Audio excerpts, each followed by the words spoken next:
Karena ketika ditanya sekalipun, ketika ditanya, siapa yang harus saya dahulukan? Orang tua yang melahirkan saya atau dia yang mengajarkan saya? Itu bapak-bapak cari di kitab manapun, mesti yang lebih didahulukan itu gurunya ketimbang orang tuanya. Walaupun guru ini masuk di dalam kategori tertinggi, tapi guru nggak ada yang ngajarin untuk durhaka sama orang tuanya.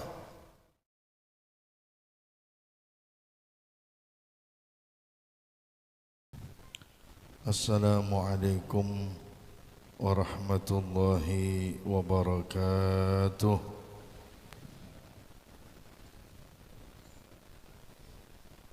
Alhamdulillah, alhamdulillahi rabbil alamin. Wassalatu wassalamu ala ashrafil anbiya'i wal mursalin, sayyidina wa habibina wa syafi'ina wa qurrati a'yunina wa maulana Muhammadin wa ala alihi wa sahbihi ajma'in. Amma ba'du. Segenap para habaib, para guru, para asatidz, para hujjaj, para tokoh masyarakat yang sama-sama kita hormati dan kita muliakan,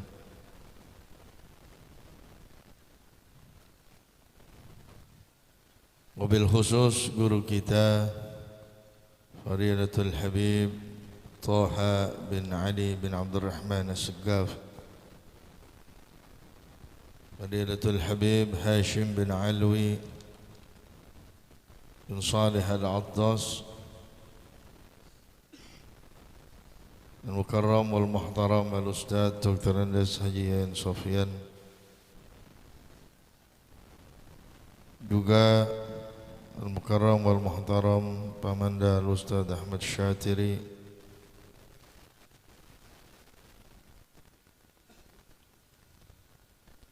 serta keluarga besar dari almarhum Bapak Haji Salim bin Haji Tokol, serta para asatidz lain,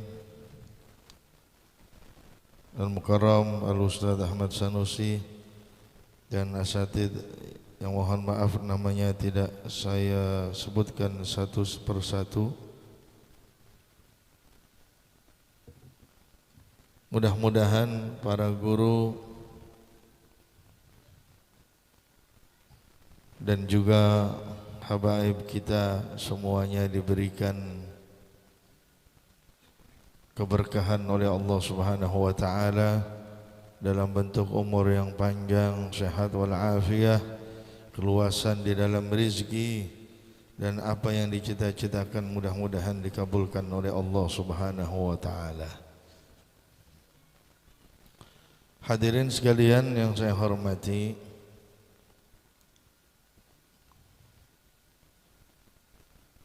tradisi berziarah di bulan Sya'ban atau yang disebut dengan bulan Rawah di dalam agama kita sebenarnya tidak ada waktu yang tertentu untuk berziarah ke makam orang tua ataupun ke makam para aulia. Tapi memang lebih dianjurkan lagi dari hari Jumat sampai dengan Sabtu pagi. Jadi kapanpun yang nama ziarah itu dianjurkan. Kata Nabi sallallahu alaihi wasallam, "Kuntu nahaitukum an ziyaratil qubur, ala fazuruha fa innaha tudzakkirukumul akhirah." Dulu saya ini memang pernah melarang kalian untuk ziarah kubur. Sekarang tidak. Berziarah sekarang, ziarah. Kenapa? Karena itu akan mengingatkan kalian kepada akhirat. Jadi alih-alih bapak-bapak dan ibu-ibu semua ini alih-alih ke puncak, alih-alih ke pemandian, bukan nggak boleh, bukan. Alih-alih ke puncak, ke pantai, ke gunung dan lain sebagainya. Alih-alih ke sono, mendingan kemana? Ziarah ke makam wali. Yang paling penting ziarah ke makam orang tua, benar.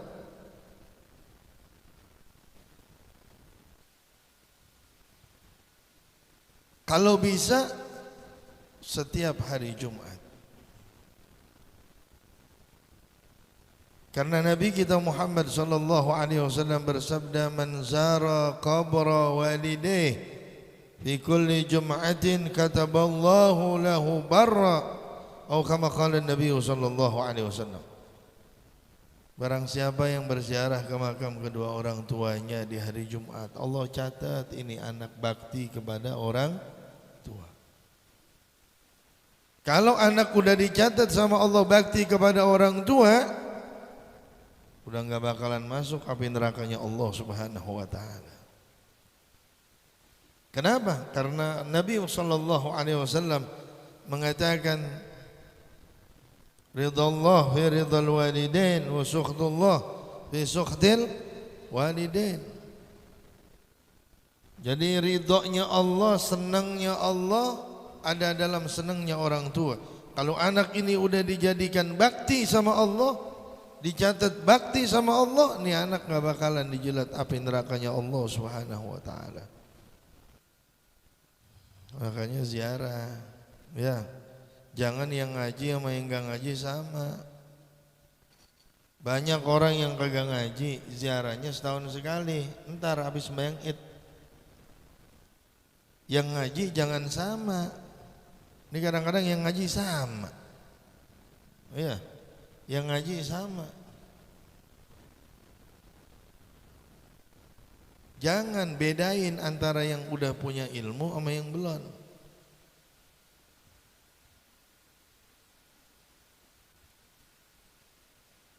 Orang tua,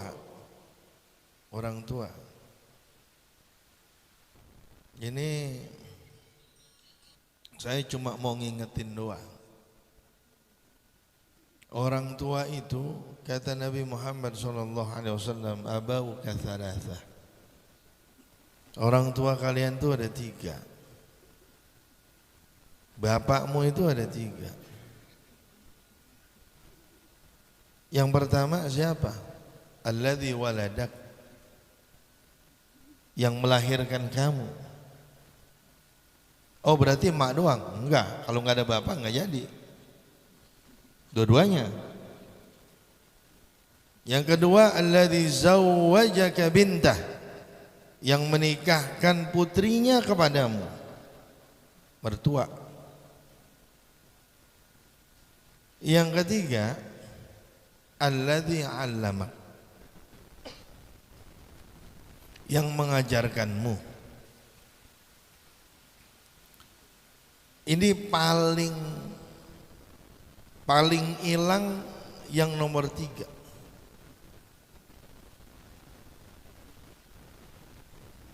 Yang paling hilang, sering hilang nomor 3.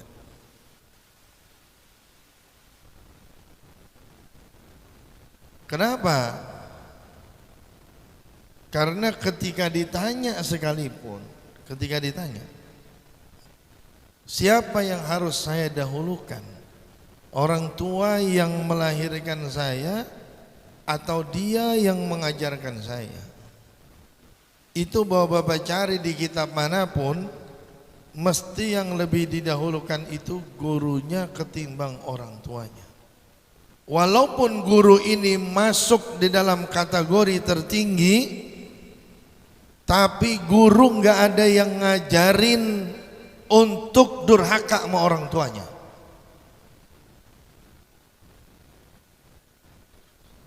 Padahal dia termasuk di dalam deretan paling tinggi. Guru yang lahirin, seterusnya adalah mertua. Tapi guru walaupun dia tahu bahwa haknya dia harusnya didahulukan dibanding orang tuanya, tapi dia masih mundur untuk mendapatkan hak itu dibanding orang tuanya.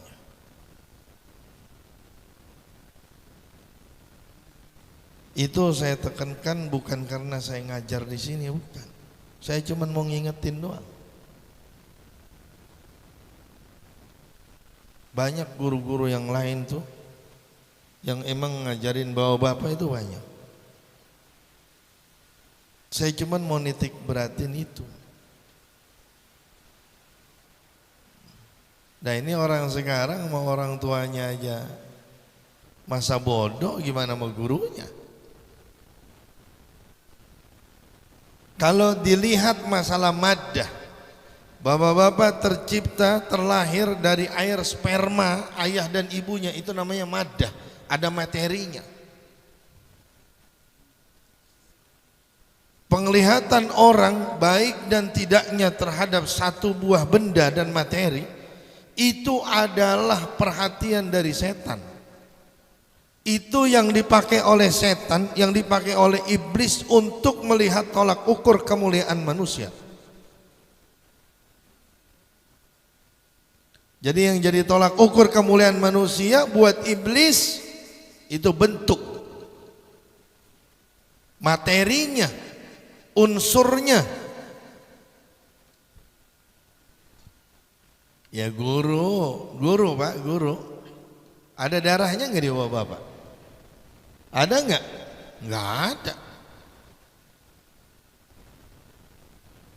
Dia nggak ikut-ikutan. Maka tatkala Allah Subhanahu wa taala melarang, tatkala Allah Subhanahu wa taala menyuruh Nabiullah Adam ala nabiyina wa alaihi afdhalus salatu wassalam, menyuruh malaikat untuk sujud kepada Nabiullah Adam alaihi salam, semua sujud illa iblis. Iblis enggak. Apa kata iblis? Perhatiin.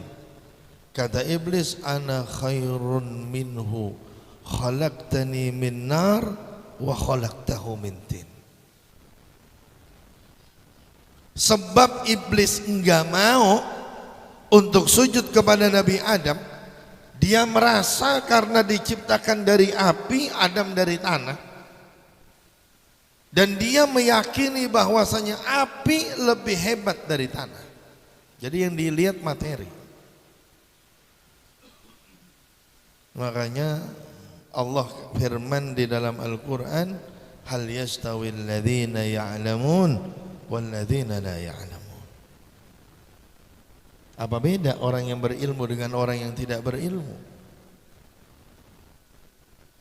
Ini sepertinya harus saya tekankan. Saya cuma ngingetin, nanti bapak-bapak mau ngerjain silahkan, enggak ya udah.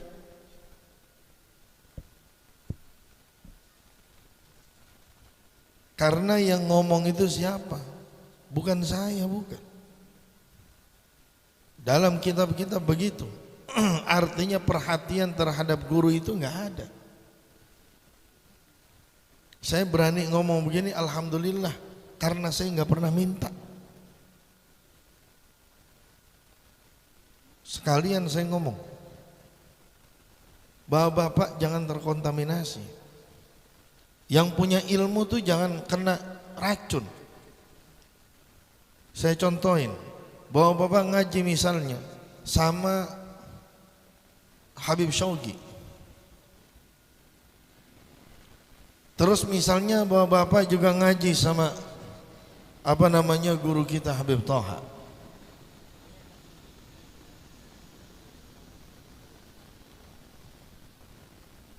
Begitu beliau Habib Syauqi datang, bapak-bapak berdiri. Itu memang seharusnya. Bapak-bapak salaman, cium tangan, memang itu seharusnya.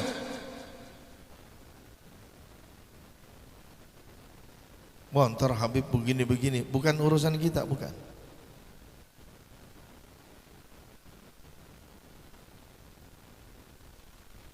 Ntar kalau saya berdiri entar begini, wah ntar Habib sombong lagi. Ntar Habib GR lagi. Ntar Habib ini. Bukan urusan kita, bukan. Bukan. Urusan kita sama Allah, disuruhnya hormatin, cukup. Jangan mikir yang lain-lain.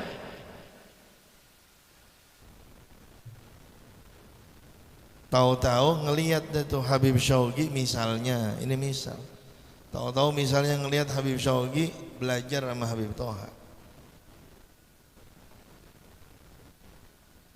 Datang dalam hatinya nih, oh ternyata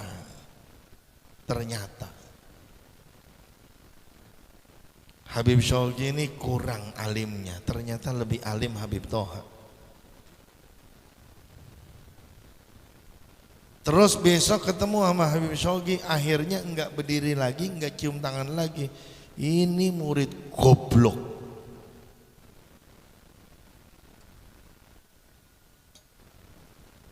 Terkontaminasi dia.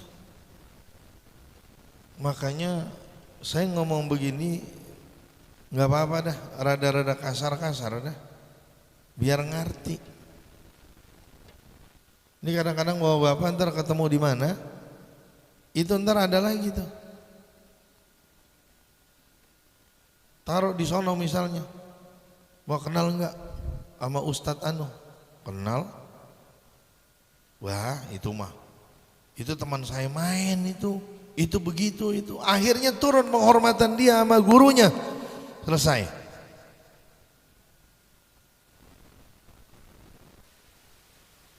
Nah itu yang saya mau tekenin malam hari ini. Bakti kepada orang tua iya. Sebenarnya guru mama belakangan. Yang ngajarin sebenarnya siapa? Yang ngajarin bakti sama orang tua, biar hormat sama orang tua, siapa? Gurunya. Anak-anak yatim dapat santunan, dihormatin, siapa yang nyuruh? Yang nyuruh sebenarnya gurunya. Kenapa? Menyampaikan apa yang pernah disampaikan oleh Nabi Muhammad SAW. Dulu saya pernah ngomong di sini, makanya kenapa semua orang harus bersyukur, harus terima kasih kepada Nabi Muhammad SAW. Orang tua dihormatin, guru dihormatin, istri dihormati sama suaminya, anak yatim dielus-elus, dibagi duit, perempuan-perempuan dihormatin yang dulunya perempuan dipendam, dikubur. Semua kenikmatan-kenikmatan yang ada, semua kelakuan-kelakuan baik yang kita dapatkan saat ini tidak akan terlepas dari kebaikannya Nabi Muhammad SAW. Cuman kita kadang-kadang lupa terima kasih. Yang ngajarin beliau, wal ulama warasatul anbiya.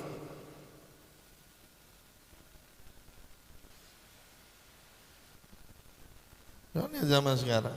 Sering ngaji di sini, lihat Pak, zaman sekarang orang kalau ngelakuin sesuatu yang mubah, yang boleh, itu dicibirin. Lihat sekarang, perempuan-perempuan kagak bener di mana-mana, dikatain nggak boleh. Mohon maaf ya, disebut yang nggak bagus, disebut apa? Perek, nggak boleh. Nggak boleh. Kenapa? Pekerja seks komersial harus dimuliakan. Bayangin. Terus sesuatu yang dibolehkan, yang dihalalkan, malah dicibir sekarang.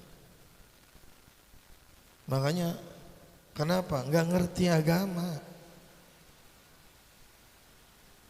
Makanya ada kan orang, saya nggak apa-apa, nggak pakai jilbab. Yang paling, yang penting hati saya berjilbab. Bagaimana jilbabin hati? Orang kalau kagak mau pakai jilbab, terus dia merasa hatinya bersih, padahal dia sudah melanggar aturan Allah. Bagaimana bisa orang yang melanggar aturan Allah nganggap dirinya bersih? Memang orang yang pakai jilbab belum tentu hatinya bersih, belum tentu. Tapi orang yang kagak pakai jilbab itu udah pasti nggak bersih. Kenapa? Karena udah nggak nurutin perintah Allah.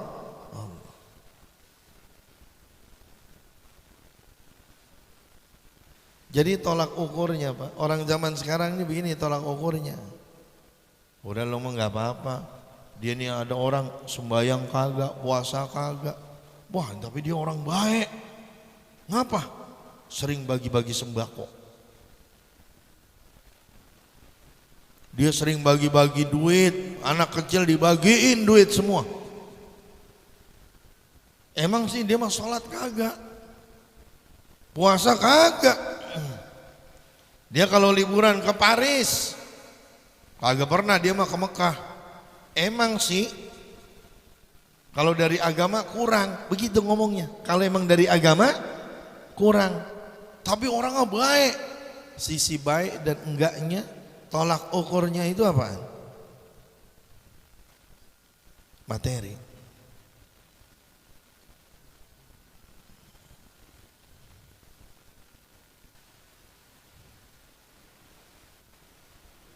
Makanya bapak-bapak, kenapa ayah daripada Al-Imamul Ghazali radhiyallahu taala anhu punya anak kayak Imam Ghazali?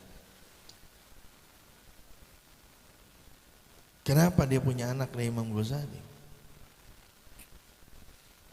Bapak lihat biografinya dimanapun, karena dia menghormati ulama. Benar-benar hormat sama ulama, bapaknya Imam Ghazali, sehingga Allah anugerahkan Al-Imam Abu Hamid Al-Ghazali. Termasuk urusan umur.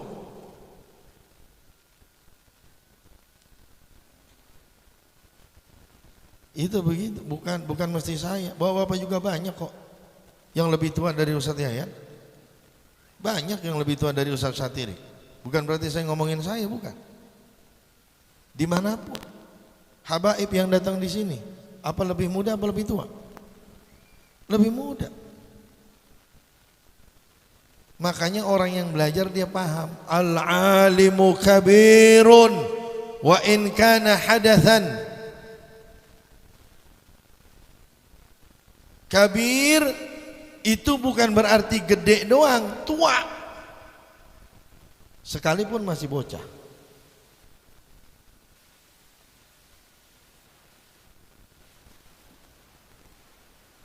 Sayyidina Abbas bin Abdul Muttalib radhiyallahu ta'ala anhu, pamannya Nabi kita Muhammad sallallahu alaihi wasallam, pernah diginikan sama Rasulullah. Ntar Abbas nanti belakangan, Ali duluan. Lah, ya Rasul, jadi Ali? Saya duluan dong. Sabaqaka bil hijrah. Dia lebih dahulu hijrah daripada kamu.